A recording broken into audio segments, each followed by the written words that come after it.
We're going to introduce everyone as we go along. This is a spinoff of our normal TDP podcast. This is a pilot that kind of just organically sprang forth from Tyrone's mind about even connecting closer with parents in a less formal manner than our normal weekly podcast. So welcome.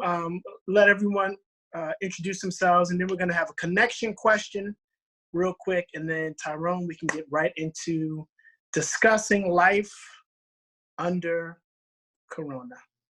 So Phil, would you like to introduce yourself first, and then we'll go to Susan?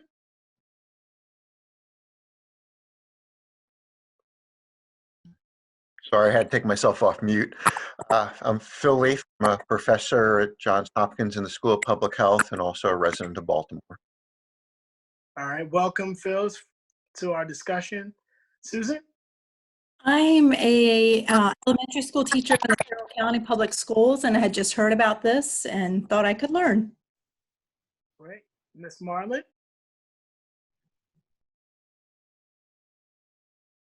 20 years and a parent of 2.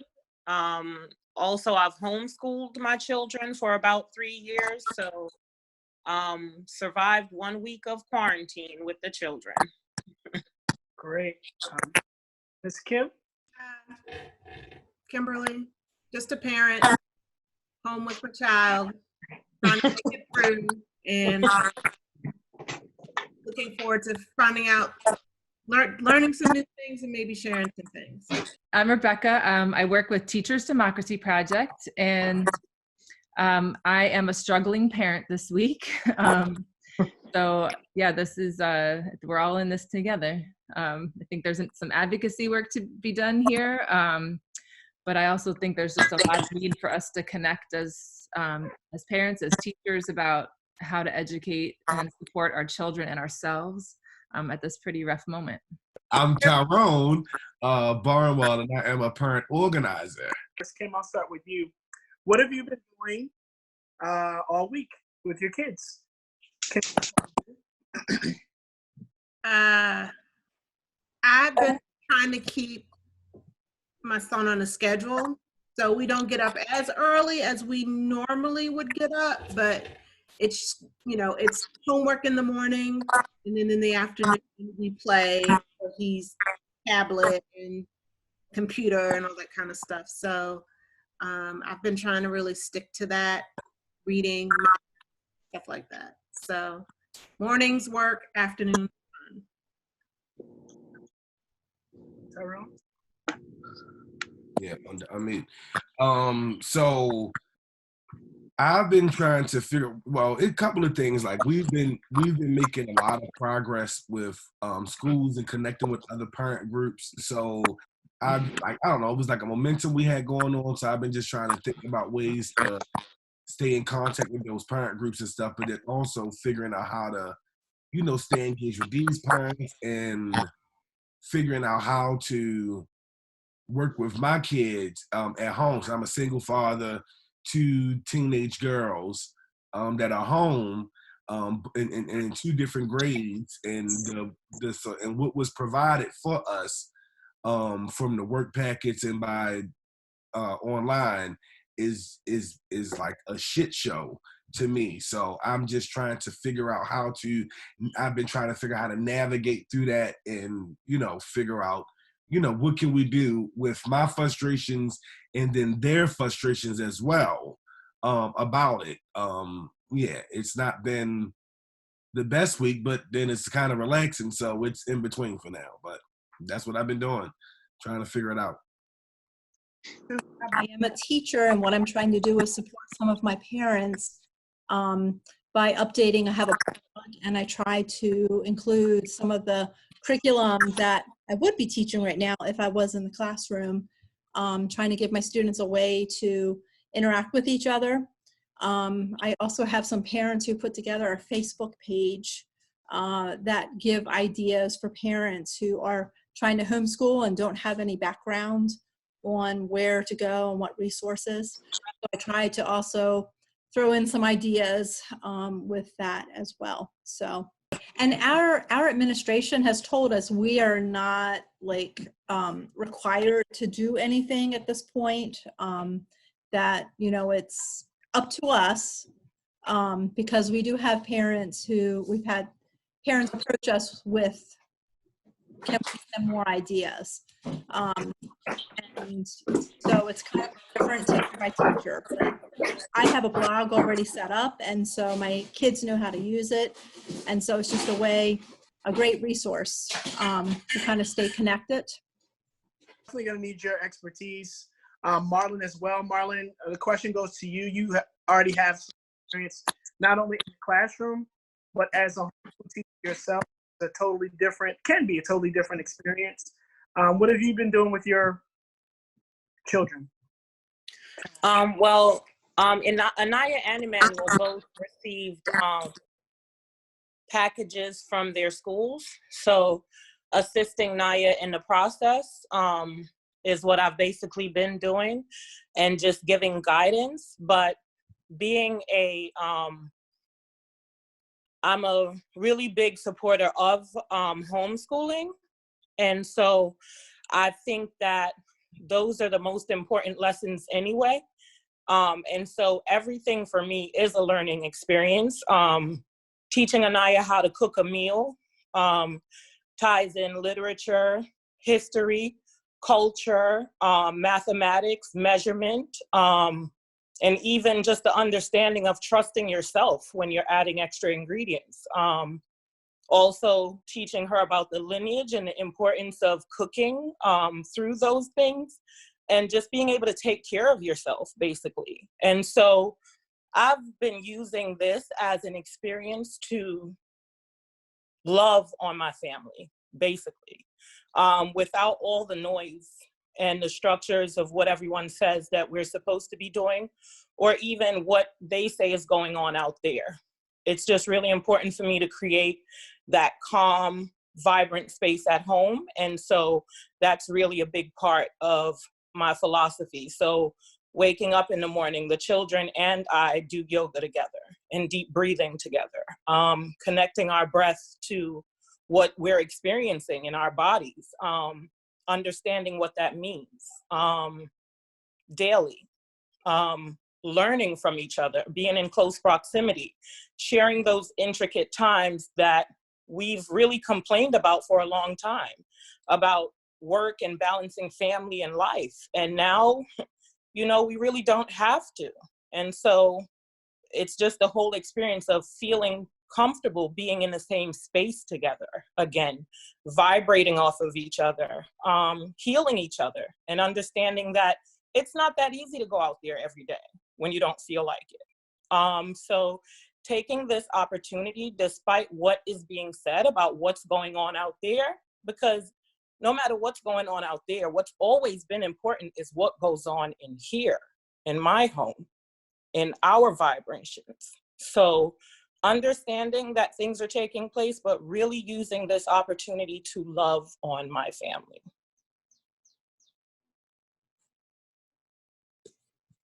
That's profound.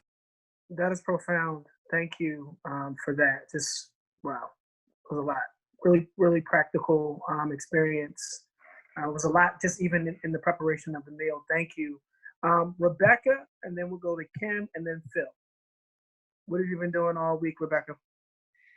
Well, I feel like I started the week by downloading every learning app that I could that I thought was remotely appropriate. But you know, I feel like I'm an educator. Like I do know what meaningful learning is. Like when we're not stressed out by coronavirus, like I know how to be with my kid. But I have to say this week has like thrown me. Like how to be with my kid in a learning kind of space. But this week, I just feel like I'm so distracted. And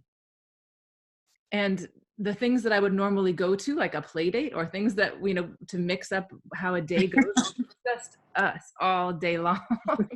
And, you know, I'm trying to like get her to be a bit more independent. She's just never been the most independent of children. so we've relied on screen time a whole lot, more than I'm proud of. But I would say that, in the moments where I can relax and just be present, I think the essence of what homeschooling is like, you don't actually have to separate your subjects into math and Right. like you don't have to do that. Like you can actually be holistically with your children and follow their interests and integrate the things that life is an integration of all subjects. Like that's what living is. So I think there is an art to that. I think it's hard to do that when you're stressed out. I've found it hard to do that when I'm stressed out. But today, like she was playing with, I don't know what, we ended up like flipping a coin to see how many times heads would come up and how many times tails would come up. And we started talking about probabilities and percentages and like, she's 6 and like, that's cool. Like that's good stuff. And it's learning, but it was a game and it didn't, it wasn't like mommy trying to homeschool her. Cause now she's like, no homeschool. I was defining homeschool was like boring. It was like me being didactic, which I know better than that, but it's just like when you don't have a lot of time to think about how you're going to approach this, like, I feel like I've like migrated initially to like the easiest, the thing that kind of people direct you to that feels easy, just like in front of us. That's interesting because it tends to be a pattern that we fall back into, when we're dealing with our children. We tend to go back to that, like you said, classroom pattern, and the kids find stringent and boring. And we, as to be able to homeschool a child leaves the classroom abundantly open. So that's a great point that you make, and Marlon as well. Kim, what about you? So I'm also teleworking. And so I don't know if I'm a little different than some folks here, but I still am taking, like, I still have meetings that I have to attend. There's still emails that I have to respond to. There's still students who are, asking me questions and stuff. So I think I'm just learning how to balance it all with my son being at home. And anybody got any tips? I'd love it. But I think I get a little frustrated because intuitively I know that he needs some other kinds of attention and a little more guidance. Like I said, I try to keep the day structured, but I still am on call, so to speak, right? Because if my work email pings, I'm like, I gotta go answer this email, right? I gotta do this work, teleconference call, so because we're still trying to figure it out how to do the telework and stuff. So I think I'm just really trying to juggle and manage and handle it all, but still within that, try to break up little pieces of time for us to play. So like he's got reading and math in the morning, but in between those two subjects, I said, let's do hangman. Let's, go outside and throw the football. Let's,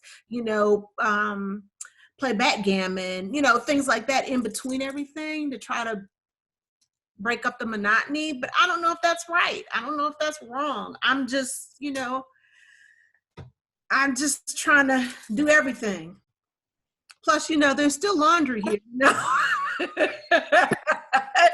and cooking and, a floor to mop. So being at home, I'm sitting around, I'm saying, oh my God, I haven't dusted over here in a week or so. Let me go over here. So I just feel like I'm all over the place, like literally. So.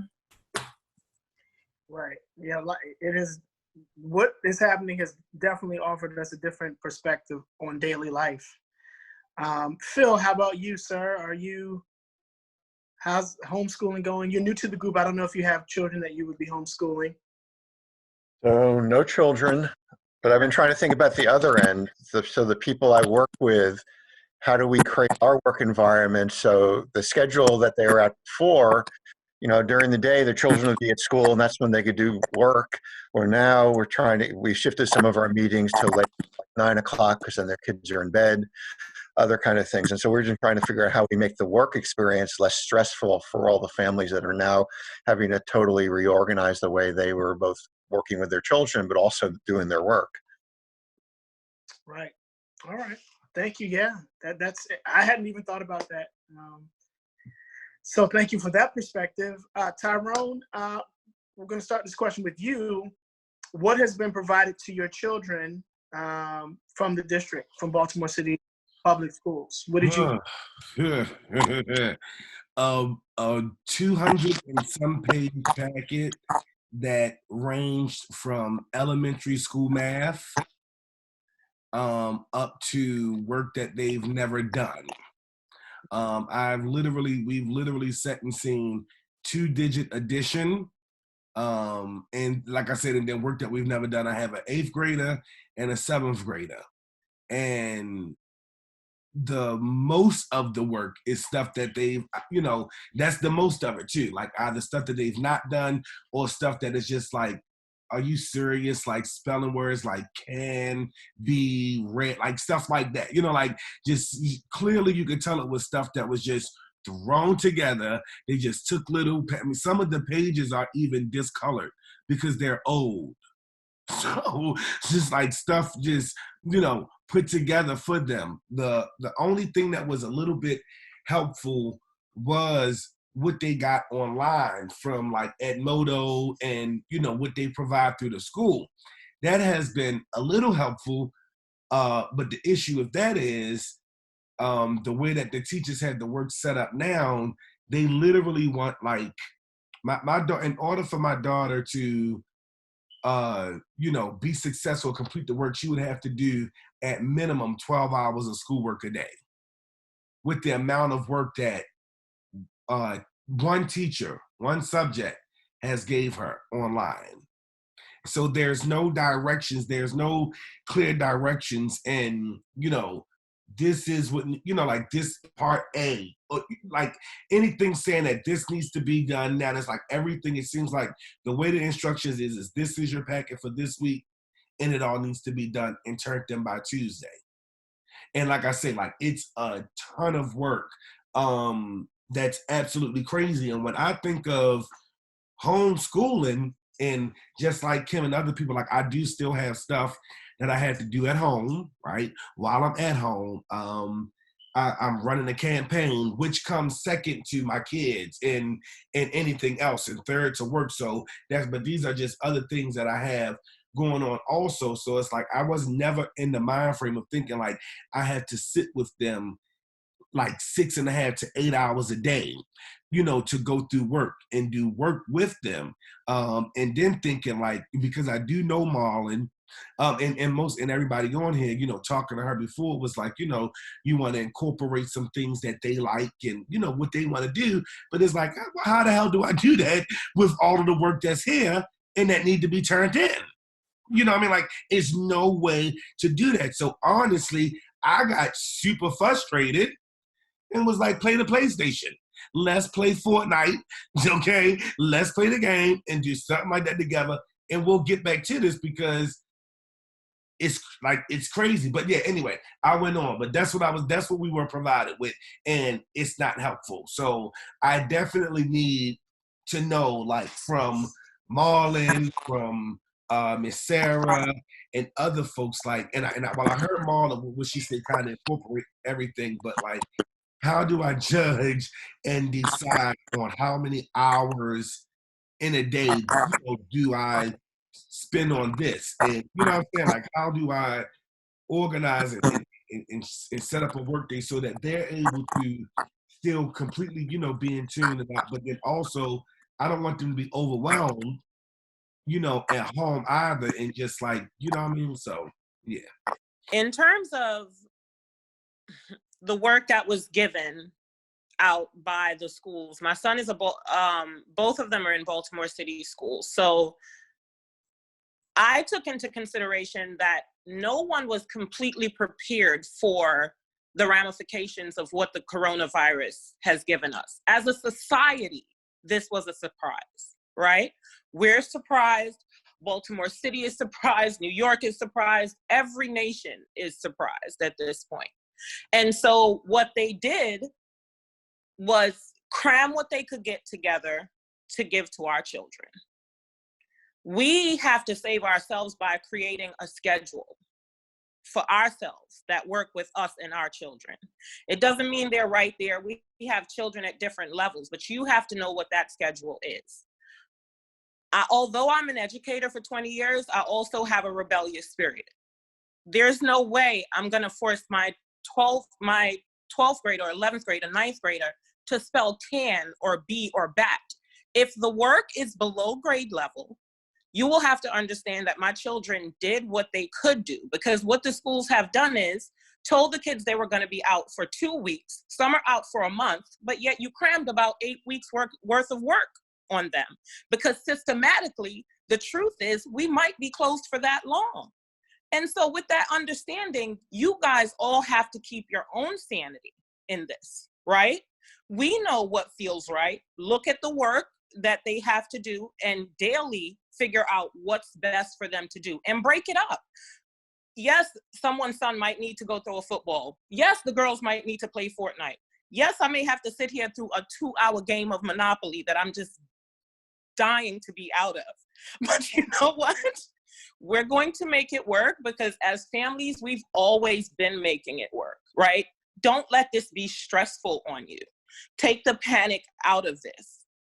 Breathe into it and try your best every day to love on your family and educate them. But you don't got to shove all that stuff down their throat, because they ain't going to be able to do that in 2 weeks. Very true. More seeds of wisdom. Thank you, Marlon. Kimberly, and then Rebecca. I have nothing to offer. I'm just, like I said before, I'm just trying to make it work. And I agree with Marlon, just trying to make a schedule that makes sense for us. And like I said, I do a lot of the academics in the morning, and more fun stuff in the afternoon, because I've noticed by the afternoon, his attention span is gone. And guess what? Mine is too, too. So that's all I can say. I agree with Marlon, just making the schedule best for you and what works. I do have some additional supplemental packets and workbooks that I gathered just on my own. Dollar Store, Walmart, and stuff like that was on his grade level, which kind of makes it easier for me. So the stuff that they gave me from the school, we do, but I supplement it with that other stuff, which is kind of time oriented, because it'll be like 2 or 3 pages. And then I know after those 2 or 3 pages, we'll review it, we'll talk about it, and then we take a break. But he's in 2nd grade.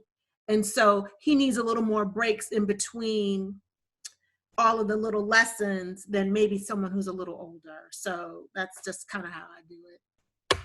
Happen the next day. So if I can just, even if I don't have a structure, just to put a little time into it, like 20 minutes. And my child is 6, so it's not, it's, our planning looks different. Academic time is, and if I lay it out on the counter, when she wakes up in the morning, that's where she eats her breakfast. She sees like, okay, this is what I got to do. If there's anything that I really want her to work on, because she knows she's a good reader, but she doesn't feel confident, so she avoids it. And sometimes I do want to push her a little bit to like, don't just always do it what's comfortable. I do want you to practice. So I put out, a teacher would call it a must do. I put out her kind of must do's in a day on the counter. Then she knows what the expectations are without me even having to say anything. And then I feel like if I plan something that's like our project, and this is where I think, what homeschooling or unschooling, or, people that kind of do this well, what they think about is like, okay, what's going to make her, excited and be that sort of integrated learning experience for the day. And I do have a job that I'm trying to keep track of, and this is part of the job. But, fortunately, my job is flexible enough that like I catch up after she goes to sleep. I don't think I'm doing an amazing job of that right now. She is the priority because she's 6. And I, there's a limit to how much I can have her do independent stuff. But yeah, that's all I got right now. Mm-hmm. Okay, well, let's go from what the district did not do to what we can do. So Susan, I'd like to start with you. You began telling us about some of the solutions that you're putting in place for your students. Would you please share for not only us here on the call, but anyone that might, want to hear a format, that could help their students.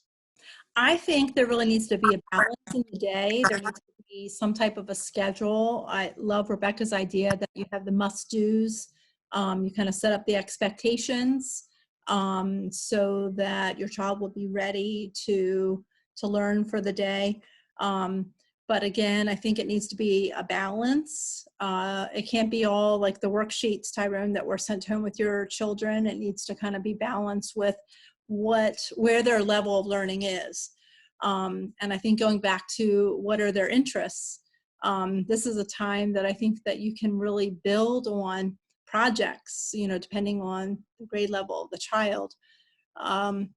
You could create some excitement if there's something that they're really interested in, whether it be dinosaurs or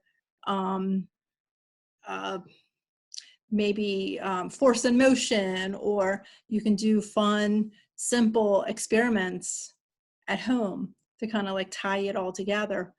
I think that if you have a time that's not too long, that they would also be involved in independent reading, building that stamina for reading, I think is really important. And I think, I can't remember who was talking about it, but just kind of like tying together like real life. You could teach measurement with baking something or following a recipe. We can kind of like think outside the box and not always just be doing worksheets, which are boring. I think that if you make it exciting, I know that my students have access to something called Discovery Education, which has a lot of really cool like videos. I kind of get sucked into them myself, like just wanting to learn more about something that I've never known before. My children have something called Dreambox as well, and they can look at math and reading and kind of explore on their own. I'm not sure if that helps. I know that on the Facebook page that some of my parents put together, there's kind of like a general schedule, but there's flexibility in that because you can, it's kind of cool. You don't have 20 some children in your class that you're trying to meet all their needs. You just have, 1 or 2 or 3 or however number of children that you have. You can kind of focus on what's best for them. But you could go out and do a scavenger hunt. The weather has been beautiful. Go out, maybe look at different types of nature, being able to identify, the types of flowers that are coming up, or, whatever you might find in your area. I would thank all of y'all for, y'all sharing, and Susan for sharing. I would also like for us to think about and keep in mind, though, that as we're sharing and we're thinking through this in the conversation, that there are single parents who have 3 and 4 kids at home whom, it's each. So for me, mine are close in age. So yeah, I can do work together with them and stuff. But if I have a 6-year-old, a 10-year-old, and a 14-year-old, and something like that, and I've never done any of this, how am I to get the interest of 3 kids that's in 3 different learning, brackets and groups and wanting to do stuff all in a day as one person whom's never done this? Because my thoughts is with this is that yes, we as parents, we totally have responsibility and have to step in, but I also think that the district or our schools could play another role in this process as well. I think they should have really thought out, and I heard what Marlon said about, no one, we would just hit with this out of nowhere. Absolutely. But they should also have resources, right? And they should also be prepared for emergencies to be able to pull something together. Like that, CEO, she's very smart. We have a lot of, smart people there who should have been able to, really think, things through in that time, especially with all of this time that's happened now with this week. Like they should have been thinking about that to roll that out to parents, or even reached out to parents to maybe ask, what is it that I can do to, you know, help? I don't know, but you know, I'm just saying, I think it's, again, Miss Susan, what you're doing and how you're checking, that's good. Why couldn't the district, or why can't other teachers in some way, or, you know, figure out how to engage with parents through online and, you know, check in and see what it is that they're doing, how they're doing, give ideas, give pointers and stuff like that. So I just would like for, you know, you all on here, Phil and Rebecca and everybody, to just like kind of discuss that and talk about that. Like, you know,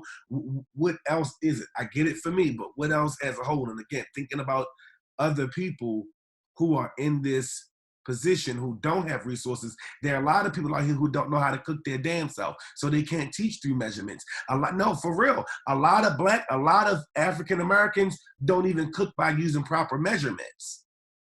So we're not able to teach measurements to our kids, do cooking with measurements, because we don't do it. We cook by eye and we cook by what we've seen, right? But that's still measurements.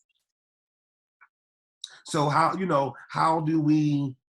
Yeah, so I'm just saying, I want to, you know, think, because this will be seen by other parents and, you know what I mean, other people, and hopefully somebody else can get something out of it. And then I would also like an action or something to come from this, because like I say, I feel like we as parents should be reaching out to the district or to, you know, whomever, saying like, how can we all work together to make sure that our kids are getting what they need during this time? If schools could potentially and possibly, we know they may be closed for the rest of the year. Okay, that's March, the whole month of April, the whole month of May, and part of June. It's a lot of time for our kids to be missing. Yeah, and I guess I'm also curious. It seems like the directive, and maybe Susan and William, who both work in schools, you can help us understand. It feels like the directive to teachers is like, you're off. And I don't know if that's true or not, but you know, I hope that there's another plan that's going to roll out where teachers have a process for reaching out to students and supporting parents. Well, I know that, and I'm actually not in Baltimore City. I'm actually in Carroll County. And I know that a survey just went out to our parents. I think that our leaders are trying to come up with a plan for our school system and the direction that we're going in. So once we have that data, that information, then I feel like they're going to be going forward with that. And I actually thought that this group was sharing ways to be able to reach our students, you know, from home. Which kind of piqued my curiosity. I've been trying to, I did a professional development through Discovery Education with the same kind of thing, just trying to get ideas, because we need to be able to reach out to our students, you know, not knowing definitively when we're coming back, or, you know, like there's a lot of like, we don't know what's happening. So I'm trying to use what I know at this point, and I'm learning. I have, like I said, I have a blog, and I'm hoping that's going to take off a little bit more. I've been trying to put educational stuff on there, but today I put something fun because I thought, maybe they're thinking this is too much like school, and, you know, try to draw them in that way. But I do believe we need to come up with a solution to be able to reach all of our students. But see, part of it too, I know part of the survey was asking in terms of like, how many laptops do you have? How many tablets? How many, you know, what technology do you have at home? Because not all of our students have access to that. And so there needs to be a way, how do we get technology to them so that we can reach out to them? So it's kind of a complicated situation. As I know that I have some parents who don't have the computers. But just in that, at least with that, and that same thing with us. But again, if parents were to start while essential workers are still at North Avenue calling them, right, and saying, again, where was the reach out to parents or students during this time, right? Like, you know what I'm saying? Like, I need access, I need help with this. Even with the package that came out, like, all parents I don't know how to do Common Core math. Right. So I get it. you know, Mhm. when I reach that online, when we get to that online, I am absolutely no help to my kids in that space. Right. Well, what's really good is that I know, like on our site, Carroll County, in the math section, they have like videos that can help parents, because we've had that even when we're in the classroom. Parents are like, what do you mean? What do you mean by the stacking method when we're adding and subtracting? You know, what do you mean by the area model? So there's like different videos that are available that really help. There's a website called Learn Zillion for math, which is a great resource. It helps parents to understand the new way of doing math. Learn Zillion. Learn, Learn, Zillion, Zillion. It's phenomenal. We share that a lot with our parents. We've actually, if you look on the Carroll County Public Schools site, they even have teachers who have done like videos to kind of explain the different ways of doing math, because it is different. I moved from 5th grade to 3rd grade. I had to learn a whole new way of doing 3rd grade math. It was different from 20 years ago when I taught 3rd grade. Mm-hmm. So I think if you have access to even like Brain Pop, I'm not sure if all the schools have access to that. I've never heard of it. Okay. But that is like energizing for my kids. I was actually looking on YouTube. There are videos on like something that my students really need to work on are their multiplication facts. And so there's like different songs on there that are very, they're fun. It's a fun way to learn. So, you know, kind of throwing that out. I put that on one of the Facebook sites that my parents put together. I just kind of pop in every so often and throw in some ideas for them. Mm-hmm. So. Thank you. That's good. And unfortunately, I have to go in a couple. Thank you for stopping in and sharing. But it was really, yeah. First, you said something about education. Your very first, like you said, Dreambox, Brain. Oh yes, Dreambox. I know Baltimore County has it. My daughter teaches in Baltimore County. I teach in Carroll County. I know Baltimore County has the Dreambox, but it has math and it has reading.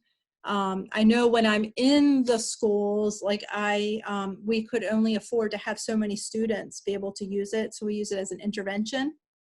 But Dreambox has very generously allowed all of our students to have access to it over this time, and so they can go in and they can explore. If there's something they particularly want to work on in math, they can do that. And what was the first one you said? Education? Oh, Discovery. Oh, Discovery. Discovery Education. It's really, the main focus was originally for science. So it's like so fun to learn, you know. I put some things in there. We're doing solutions and mixtures, so I can assign some videos to help them to understand. But it also has math and it has reading in there as well. So, and they have some really fun ideas for how to present it to make it like more fun and interesting. And Kim, social studies as well. Social studies. And social studies. Yep. It has everything. Exactly. So, and they have fun ways to present it. Like they have the SOS spotlight on strategies. So it could give parents like a fun way to present it. So it's not like just, okay, read this passage, answer these questions. They only told us about Feckle, Khan Academy, and iReady. Mm-hmm. Yep, Khan Academy is amazing. I think that's a really good one. Parents use something called Teachers Pay Teachers.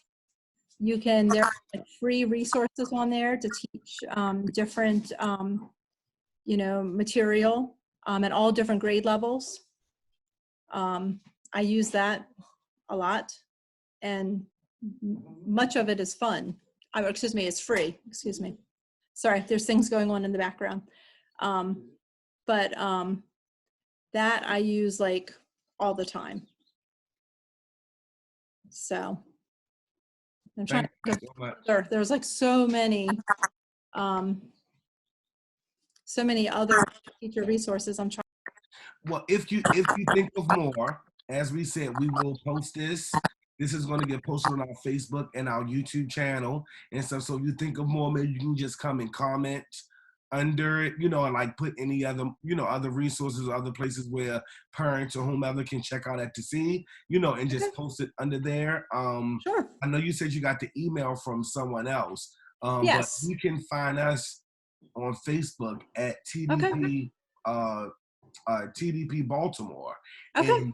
and you'll see this there. Like I say, once we post this up, any other ones that you think of, or and that goes to everybody up here. As you think past this, please share, comment anything that you think of would be helpful for anyone during this time. Please post it there. Okay, and I can check like the Facebook page that parents at my school have put together. I can see if they're okay with me sharing that. That belongs to them. I think opening it up beyond our school to make it public, but they're great ideas. I'm like, wow, I didn't think about that. Right. Schedules in there. There's a parent who's putting together a like a whole lesson for the next day that parents can use what they would like, which is like a great resource. That would be, if they are willing to, that would be great. It's about time we all have to help each other, and that would be great. Yeah, I think that would be great. So thank you. All right, thanks for including me. Thank you. Marlon and Rebecca, and then maybe William, you can help out. I mean, I know Marlon, you said something earlier, but so a person like me, I'll use me for an example. You don't have to answer just to me. Think of other parents as well and other people.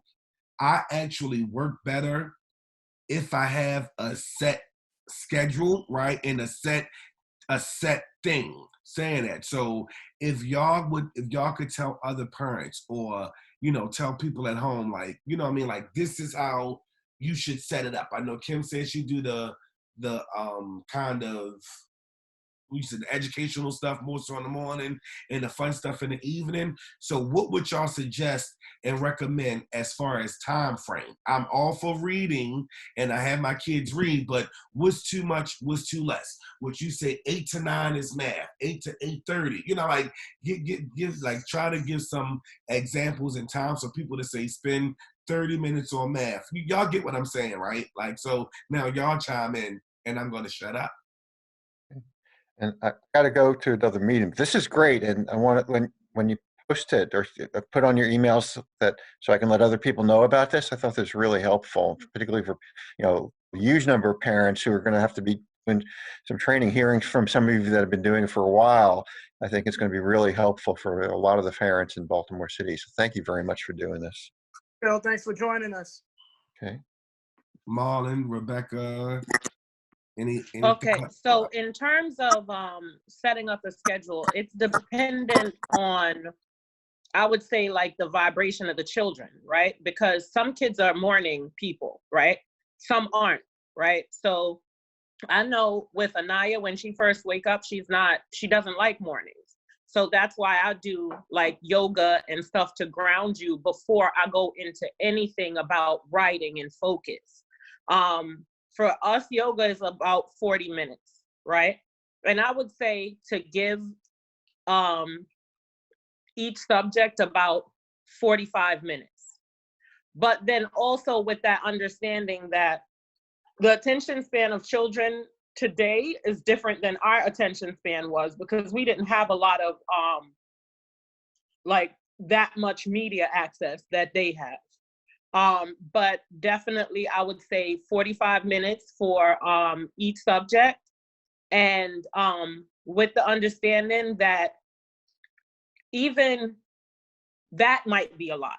It could be a half an hour, because in school, they're getting 45 minutes for a subject or 90 minutes for a subject, but there's 30 kids in that class, right? So you got to deal with all those behaviors. So I would say 30 minutes to 45 minutes each subject, and breaking it up with movement, kinesthetics, and that understanding that lessons are in everything you do. So if we go outside and we're planting a garden and I'm showing Anaya the dandelion, breaking down the dandelion, separating the flowers, separating the stalks, separating the seeds, that's all scientific lessons about plant medicine. That ties into math and measurement. Once again, ties into science. Once again, ties into botany and history. So it's just that understanding now of knowing that we are their teachers. We've always been their number one teachers anyway.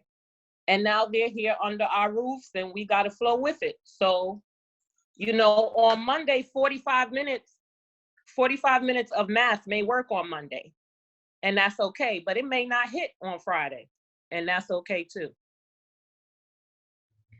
I will say that from the people that I know who do homeschool, and most of the people that I'm connected to are parents of littler people, so, you know, kindergarten age.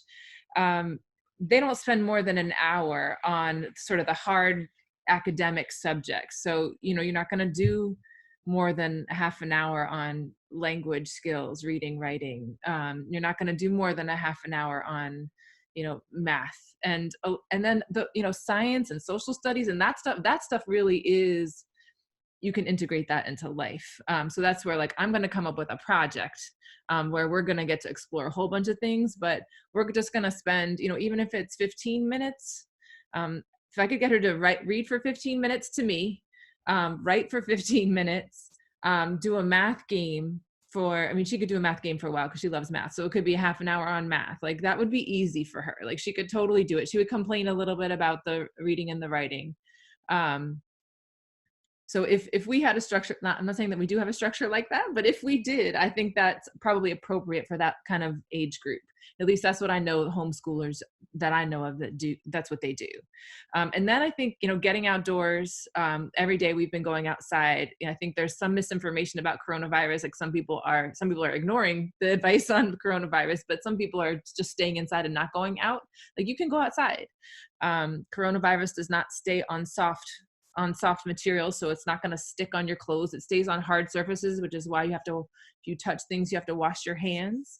But it's okay to be outside. Just, you know, keep some distance from people. Don't, you know, be around lots of people. But, you know, we've been going up to the park every day and, you know, smelling the daffodils and the magnolia trees and collecting pine cones or whatever's, you know. And then we find and we sort things, you know, we do obstacle courses. I mean, there's all sorts of physical stuff. I mean, I also wonder, like, you know, if you have a family goal, like Tyrone, I know that you've been talking about changing, you know, Anijay wants to be a vegetarian. Like, this is a time you could explore nutrition together. You could, like, do an exercise program together. Like, there's all sorts of family goals that you could come up with that could be good for everybody. I love that family yoga. Well, we're not doing yoga, but we we could definitely try to do nutrition and stuff like that. So, all right, that cool. That works. Could anybody offer up?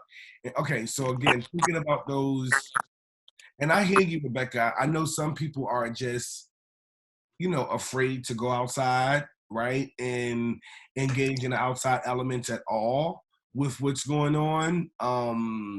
So when you're so like in my community where I live at, like, there's one decent playground. Okay, like only one decent playground. We're not by a park or anything like that to go to. So what could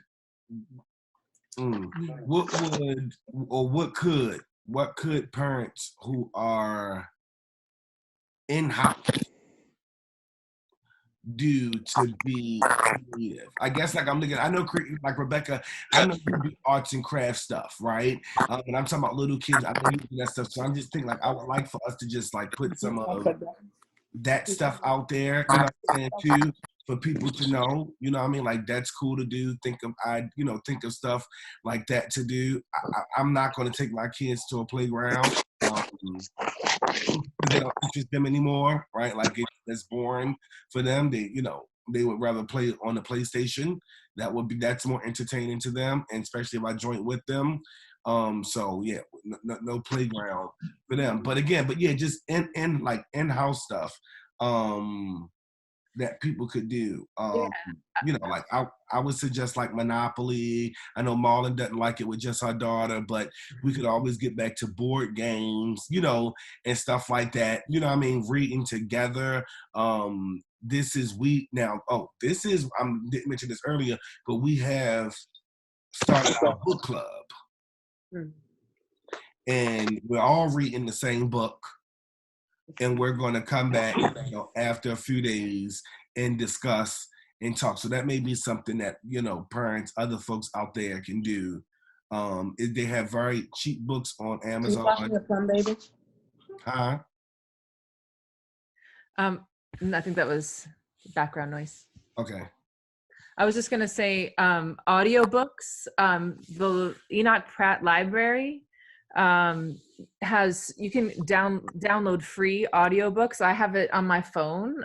There's one that's called RB Digital and another that's called Libby, and it's a little app. And while we want our kids to open a book and read, but we also want them to love reading. And we'll sit while I'm making dinner. She will engage in craft, whatever she's up to, while we listen to an audiobook, and that gets us through many an hour. I will say, I think this is going to help for your kids, Tyrone, because they're in middle school. But like cardboard boxes, she made like a little fort out of a cardboard box yesterday. That was her whole day was a cardboard box. If you've got little ones, it's not expensive. You can do something with like newspaper and Scotch tape or any tape you've got around. It's like, what can you make? That's a fun activity for everybody. All right, take 1 minute. What can you make out of, 3 pieces of tape and some newspaper, and see what you come up with. And then everybody tries to sell their idea as the best idea. I mean, you can be really creative, and there's tons of stuff online, resources for how to come up with art projects out of everyday stuff, like soda bottles and milk cartons and so maybe we all, if y'all willing to, William, Marlon, Kim also, because I know you got Kadalia's son, so you got some creative stuff in your mind. He can dance. He can do a dance video. But just thinking like maybe we create a sheet, maybe, just create like a sheet. We could post it and just say, ideas, right? Like, and give them like, say like, this is where you can get digital books from. I wrote down everything that Sarah had said, like we could post that kind of stuff. Just put like, 30 to 45 minutes on per subject, if you want to work per subject, just stuff like that, just like little bullet points and stuff to kind of put out there, along with this. Of course, they can watch us, but just to put and post it from our TDP page, from our page, from our personal pages, stuff like that. I was expecting another parent to come on, but maybe she was having questions because she inboxed me and was like, please, like, I need this. Like, she was like frantic. Like, I don't know what to do, right? Like, I'm losing my mind. My kids have lost an entire week of stuff, and it's literally because like I don't know what to do. And she got I don't know her. She was on Facebook and but she's like I feel completely lost. I have no high school. I don't have an education myself. So that's what keep making me think about others that don't, because a lot of people don't, right? Like they don't have an education and really can't think about. They don't know how to, put a plan together, even that simple, right? Like they really don't know how to do that, but they love their kids and they want more for them, but they're stuck at this space, which is also why I think us as parents, and I've seen this as a part 2 thing, is like, how do we now hold the people who are being paid and still being paid for this accountable also? Because I still feel like there's something more that the district can do besides those packets. and should have done besides those packets. Like some may not, but like I totally feel that way. You know, I mean, like from my understanding, teachers are still being paid. So if teachers are still being paid and they home and they have access to, you know, a computer or something, maybe for the kids who do have access, why aren't they hosting a 30-minute session online? And if we're not running facilities for the next, you know, month, for the rest of school, we're saving some money. Can we buy tablets for every child that doesn't have access? Because internet is free Absolutely. right now. I mean, is it in Xfinity that's offered free? Xfinity is offering free internet. Yep. So, like, where can we get the resources for people to get that internet access so we can make sure that people can get information to children? Yep. And their parents. Yep. So Tyrone and Rebecca, this sounds like it sounds like there's a need, right, that we're seeing because this happened so suddenly. And it's being unraveled literally day by day. They're coming up with plans. I don't even know if anyone has said that to them. You know, right, to the district. That's what I'm saying. Us parents, that's what I'm saying. It's we parents need to take that lead, right? I think that's what's being said here, especially with TDP and our parent group, is to propose that these things be put in place by the district to secure that students are getting what they need as they develop their plan. Because it's obvious that the plan is being developed day by day, hour by hour. Well, some of us have been pushing for the district to serve equitably technology for our students for as long as we can remember. And I've said this, I've been vocal about it to anyone who had influence, because I see in places like Carroll County, like Miss Susan just reported, places like Howard County, the learning in terms of the classroom continues. It continues. Why? Because they have that soft, or digital, I should say, infrastructure already in place. Most of the kids either go home with tablets or they are affluent enough to afford tablets and devices for those kids. While many of our parents have to rely on cell phones really as the main computer that they go by. But I want to go back, Tyrone, to your question and say a couple things. I think it's really important that, you know, Marlon, you said this, and I want to support what you said. It's an old saying, is that the parent and the mother even is the first teacher of the child.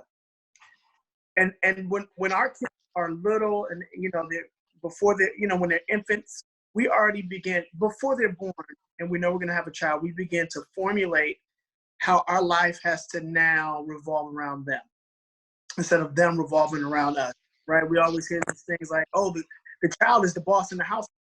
So we have to take that mindset in terms of their education. What I mean by that is we need to sit and ask our children, how do they learn best? And that will tie into what Marlon and saying about just some practical things, Tyrone, for you, that if you don't have access to the internet, and if you don't have all the things that make it easy to learn, you at least know the methods. If the child is old enough to understand the concept of how do they learn, you know, best, to understand how to best get to them and deliver information to them. I would also say that I would piggyback again what you said, Marlon, about the schedule. You know, going back to that kind of, it seems like a draconian system where every subject is an hour, every subject is 90 minutes.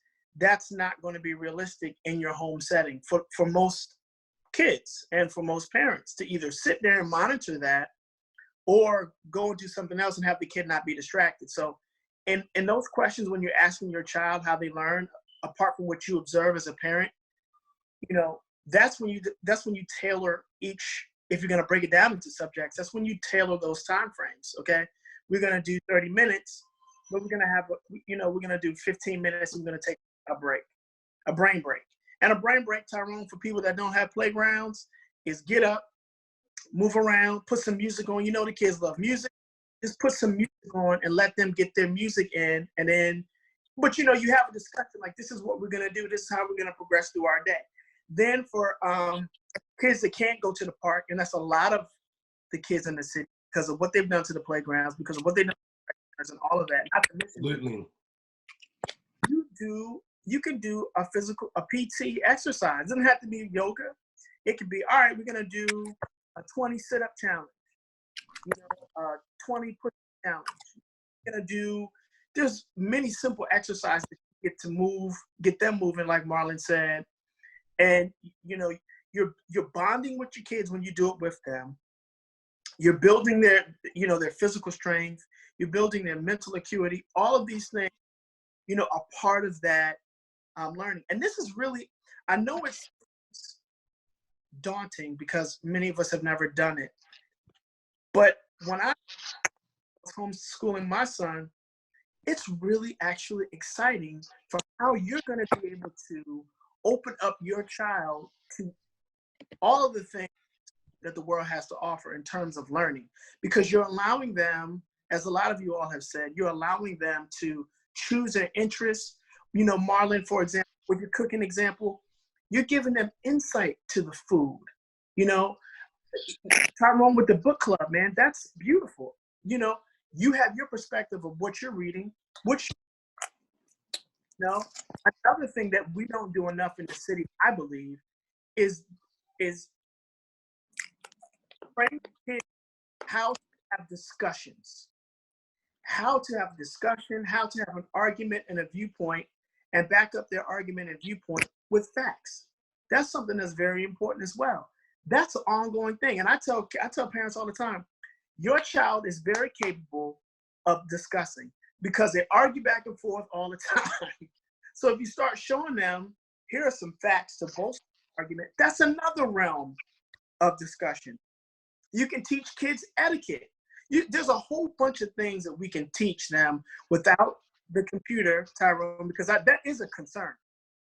That is a concern. A lot of the things, just go online, everybody can't go online. Even if you have free Comcast, people don't have the devices to go online. And so we can't get trapped into that. As much as we can, we have to have a balance. But right. I would like to, I'll add to that. First, I want to welcome in Bill. If that's Florence and Bill, I would like to definitely welcome in Bill. Give Bill a moment to introduce himself to who he is. And then William, to that point, I think it's going to be important for us to just like write all these things down for folks, you know what I'm saying? And we just try to get it out, get ideas out to parents in every which way we can. But Bill? Hi, everybody. It's nice to join in. I actually have two reasons for joining in tonight. One of them is a little extraneous, but I work with the West Wednesday rallies every week against police brutality. Okay. So we're trying to figure out how to do something digital for the next period of time rather than on the street. So Zoom is a possibility. So I want to see how it works. Okay. But the other thing is I taught for the city schools for a long time and I retired, but now I teach part-time they have a division called the Home and Hospital Program. And these are for students who are like ill and you go to the home and teach them. So I'm an English teacher and I do drama also. And so that program has ground to a halt, although it could really go on by phone or it could go on by computer. But there's I just want to mention, there's sort of an anarchy from the city schools about what they want us to do. And we're also only paid, we're hourly, so we don't get paid unless we're teaching. So they haven't given any guidance about, can we just teach as volunteers? Can we teach and get paid? Can the students be required to do some work? And they just sort of dropped it like a hot potato. Wow. One thing that we agreed to do as a result of our conversations that led up to this particular conversation is that we agreed that we would go to the district and share a set of recommendations that come up through this call. So I think, I'd love to hear more about that so that we can be coherent as advocates. You want me to explain it now? Sure, I'm interested. Yeah. I mean, Okay. does anyone else? I think people that will watch this later would like to know. Anyone else on the call? Marlon, William, and Kim, are y'all cool with him explaining now? I think rip away with it. Okay. So this program, if a child, for example, has an illness that means they get brain fog and they have to get salt infusion, some very serious illnesses, they may be out for a whole year or several years at a time. And then the program sends a teacher for each subject to the house 2 hours a week each. Sometimes it's a child that like had a bone that got broken and they're just out for a month or two till they heal and they'll be going right back. Sometimes it's pregnancy and they get a certain amount of time with this program before birth and after the delivery. And I think they have about 12 teachers who are full-time. There are regular paid teachers and they'll continue to be paid during the coronavirus crisis. And then they have a bigger staff of part-timers that kind of fill in when they need more capacity.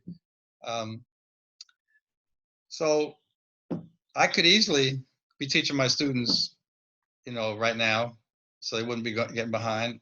And some of the good things that the gentleman who was speaking earlier about argument and so on, and all kinds of good stuff.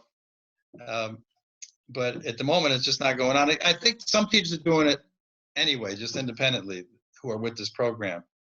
But it's not being organized in any kind of way.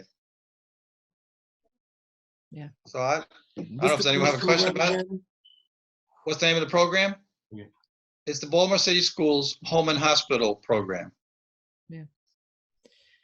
I mean, I think all of our kids probably need to be connected with online in that way. I think that's part of a larger ask for how we want our kids to be supported right now. I think from some schools that's happening. Regular schools. I'm not talking about home and hospital. Yeah, I'm not, it seems, I mean, what the people on this call anyway just talked about, that it's been voluntary, and that some teachers are and some teachers aren't, and that mostly what has been provided are these packets that have gone home, which have been, for the most part, inadequate. Can I say one more thing? Of course. Okay, I don't know how you're doing it here. I've taught at 5 of the city high schools over the years, but the school where I spent most years was Poly. And I was an advisor for a club there that did hip hop, spoken word, and singing, and they'd write their own lyrics. So even after I retired, I continued to work with the club until this year. But I'm in touch with one of those students who's about to graduate, and I was talking to her recently, and she said that the teachers had probably pretty much decided not to use those packets that the system has provided. I think because they're kind of not challenging enough, and that they're going to continue instruction. I don't know if they're using Google Classroom. I'm not sure the details of how they're doing it. And I don't know if it's everybody, but in this student's case, it sounds like she was getting serious work and it was being followed up on.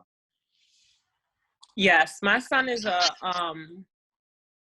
a junior at Poly, and yes, they have been using Google Classroom to keep abreast of the work. They haven't been relying on the packets at all.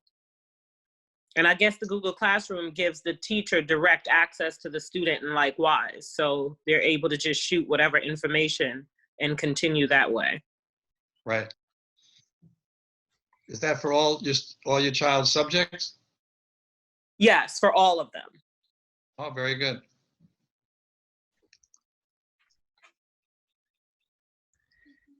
Good. It seems like it would be useful to just have a sense of what different schools are doing. That I doubt the district is going to know that, but I wonder if we could just reach out to our networks informally to know what different schools are figuring out independently.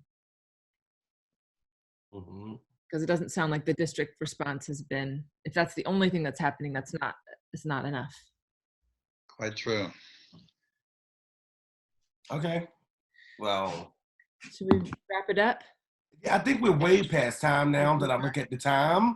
We're way past, which is fine though, because again, this isn't our regular formal podcast. And our regular formal one is an hour. This one went over a little bit, but that's good. I think we're going to continue this next week. Oh, excuse me. We're going to take time this week. the rest until next Thursday, we'll take time to, reach out. Let's reach out to our, our networks and try to get as much information as we can from which school, what's going on at schools. We know what the Ford is doing because we got the great Mr. Richardson. We know what Polly is doing, and I can speak from my kids' school was, so forth and so on. And let's find that out, and maybe we can get together or just do like a call before Thursday and say like, this is what we found out. Let's let other people watch this, really promote this on social media and through our networks that way, in case if people have, stuff to say and they can say what's happening for them. And then the beginning of next week, early next week, we really figure out what what we're going to take to the district, what our X is going to be, what I'm saying, what we're going to go to them with. And we start reaching out to the district all next week. And everything as of right now, I know the president is not calling on for any, complete shutdown. He just announced that, that was announced earlier.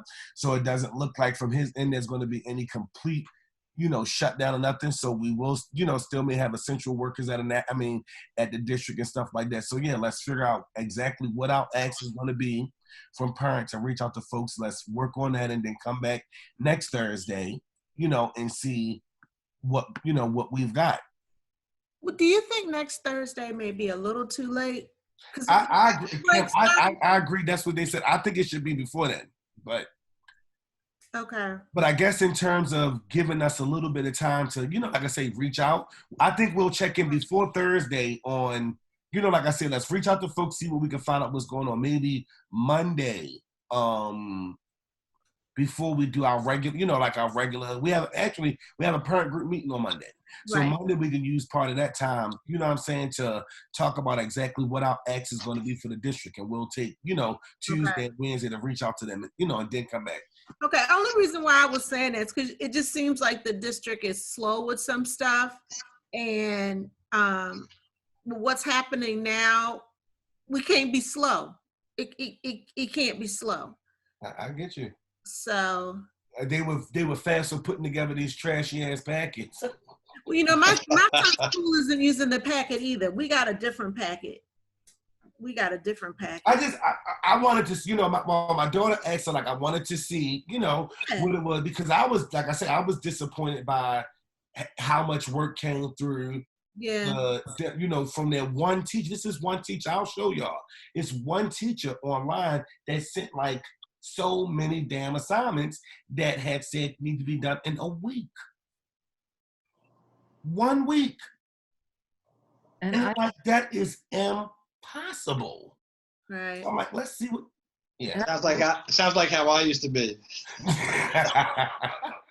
But I've heard from some teachers that there's no intent to grade the work that's done. Yeah, and that's another issue too, because if it goes on, then how do we know that our children are making the steps that they need to make? And so as I go through what they've given, and again, this is second grade, I don't know what I'm looking for. Like I can understand a right or wrong answer, but is he progressing like he should? You know, because if we stay out for a little longer than I really think we're going to stay out a little longer than what they're saying, then we as parents, or something has to be put in place so we know, what do you call it, the benchmarks. We need to know what they need to know. This our babies' lives. Right. Mine's are middle school. Right. And everyone know that the last half of your 7th grade and beginning of 8th grade is what they look at determine your high school that you're going to get into. Right. So if they're not grading this work and it's not going towards them, what is that going to look like for my daughter's grades who've been working hard 6th and 7th grade year to get accepted into the School of Art? You know what I mean? And then now it's just you're going to just get a C or a passing grade, or are they going to just pass everybody? Right. And so the real key here is also that even the parents who don't know how to maneuver, they should not be, their kids should not be penalized. You know what I mean? Exactly. There should be something in place where it's seamless. So even those parents who are not as savvy can get it done for their kids because they want it for their kids too. Yeah. Right? So. Can I tell a little story? Sure. Okay, you know, in South Africa, when they had apartheid and there was a struggle for decades to stop that racist system, in 1976, they had this major uprising. It started when the middle school students in Soweto had this march demanding that they continue to be taught in English, not in Afrikaans, which was the language of the sort of the oppressor group. And some of them were shot, and then it became a student strike, which went on for about 2 years. And so there was a big debate in the people, among the people fighting apartheid: should education come before liberation, or should liberation come before education? And the more activists, the people that I had the greatest respect for said liberation before education, that it was all right if they sacrificed some official school learning if it made the movement able to make a lot of progress. Now, the coronavirus is not analogous to that. This is just a tragedy, you know, that a medical health tragedy. But the point I wanted to make was that young people in South Africa, you know, did all right after that, even though there was that big segment of education missing for a while. And while I think it's true that we have to do the best we can for our young people, and there is no principled reason now for missing school like there was at that time, I think if we can't get as good an education as we would like, as good as it would have been had they remained in school, I don't think it's going to be, what's the word? It's not going to be cataclysmic. You know, I think they'll do all right down the road. That's all I wanted to say about that. Appreciate that. I don't know. I hear you. I think it can mess with some.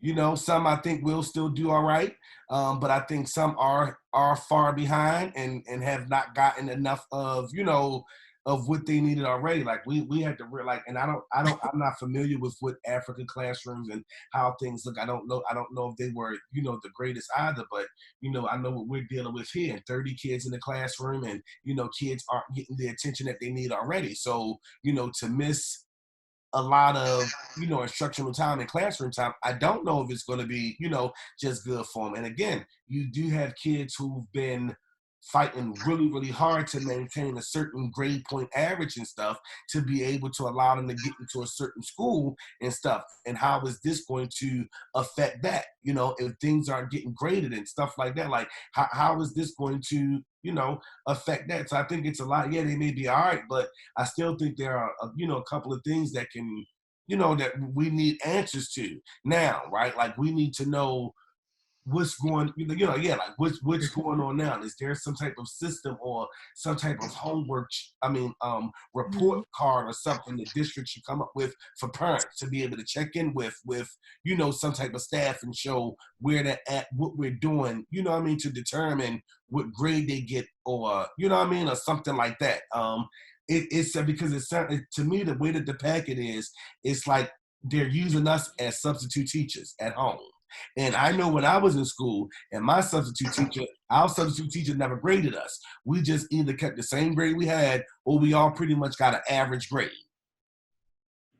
for what it was. And again, for, you know, for kids who've been busting their tail and stuff like that, you know, average grade to them, like my kids would be upset if they got a C or something like that, you know, and I know it because they've been working hard to keep a certain average. So, and I know there are their friends and stuff who have high standards for their self and you know, want to see great grades and stuff. You know, I know that would bother them some. So yeah, this just had to be, I get it. It was an I agree with you. I agree. I think this group is very good. It should push hard. I'm just saying, if we don't win as much as we would like, right, that it's not going to be the end of the world, is what I'm saying. No, although, yeah. And I understand, I think from the parent, being a historian and being a parent puts me in the scope of understanding both aspects, that, you know, educationally, children need to know what the expectations are and they need clarity. At the same time, our entire society has been hit by surprise, right? And the response to the coronavirus continues. And also understanding that systematically the whole structure is going to have to be revamped. I don't know if people understand that. Like, the entire educational system is about to be completely different and looked at different. The word distant learning is going to be in everybody's household very soon. And so just being like, having, I guess this is where whatever your spiritual beliefs is, faith has to come in. Because earlier, Tyrone, you said, and we've talked about TDP started because of the lack of Baltimore City schools getting what they need, right? And how that affects our children. Being packed in hot classrooms with 30 students and being expected to learn in an August morning with khakis on and brand new uniforms.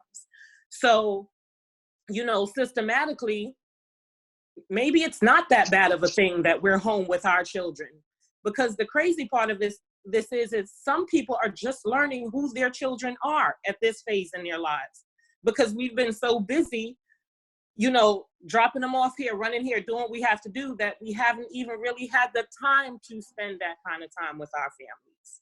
And so the whole system is being restructured, and we kind of just literally have to sit, stand, fight how we can, but then also have that piece of being like, it's gotta be all right.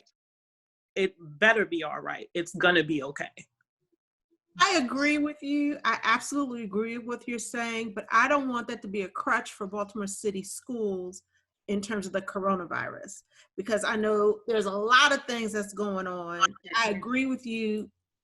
The universe is upside down, but I still want my son, his friends, y'all's kids, and everybody else's kids in the city to get what they deserve.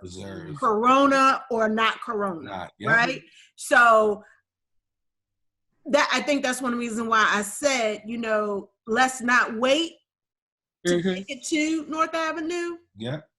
If we can get it together and take it sooner, just as saying, hey, these are some ideas coming from parents we want to share with you to help this process, because we know everybody is crazy. I mean, nobody knows what to do. This is a unique and unfortunate situation. So we're all at that level, but I don't want a step to be missed for our babies in Baltimore City, period. Nope, absolutely not. And if revamping it again, if it had to be revamped, and I mean, if it's going to be or whatever, again, that's great. But we need to be at the forefront, and along with the process, making sure that our voices are heard for what should happen in this, you know, this modification or this redoing of the systems and stuff. And that's what happened. That's been historically happening in Baltimore, is that parents are left out. Right. So if it's nothing more than include us in this process.